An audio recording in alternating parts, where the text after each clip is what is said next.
احنا تكلمنا الحقيقة عن سرقات المحال والسيارات في محاورنا، وتكلمنا كذلك عن المنازل. مواطن تعرض لسرقة غريبة، فعلا هي غريبة. خلونا نشوف قصته في نفس الموقع اللي تعرض فيه للسرقة. نتابع ولا تروحون بعيد.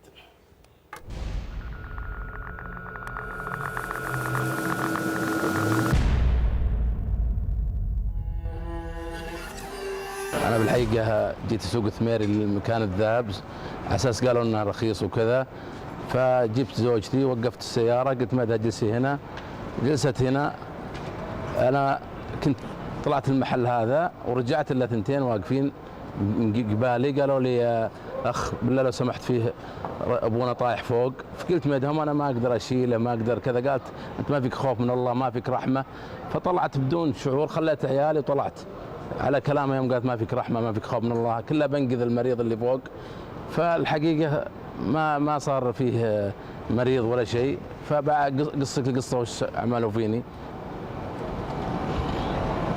فبعد ما قالوا نطلع للعماره فانا جيت طالع بدون شعور، طلعنا دخلنا من هنا مع الباب هذا، ما كان الباب هذا كان مفتوح، الباب هذا على طول دخلوا قدامي على اساس كنا بيتهم.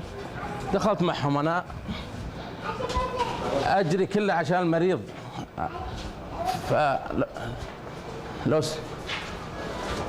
فانا ماشي هنا قفوا بي عند الاسانسير، طلعنا على الاسانسير. فيوم بعد ما طلعنا على الاسانسير ابغى انزل الاسانسير اشوف المريض، ما قدرت اواجه مريض في العمليه كلها ناويين مخططين علي. فطلعت الغوايش كذا حطيتها بعيوني، ما عاد اشوف ولا عاد اركز، عيوني مفتحه لكن ما اركز من اللي امامي. فكان معي فلوس شالوها مني بدون ما اشعر. ابوكي كان موجود في مخبايا، بعد ما طلعت بربع ساعه رجع وعي علي، فحصلت ابوكي مكانه. طلعت عموما بعد ربع ساعه رجع وعيهم، طلعوا في الليموزين وانا طالع فيهم. فرحت محل الذهب، فقلت ما الرجال بطلع فلوسي ما لقيت على اساس اشتري زوجتي ذهب. قال لي وش القصه؟ قلت القصه كذا كذا كذا. لقيت لي ثنتين قالوا ما يدري ابونا طايح فوق نبغى نجيبه نبغى طلع. فالحقيقه قاموا وشالوا مني فلوس. قال ما يدري وش وضعهم؟ قلت واحده متينه واحده نحيفه.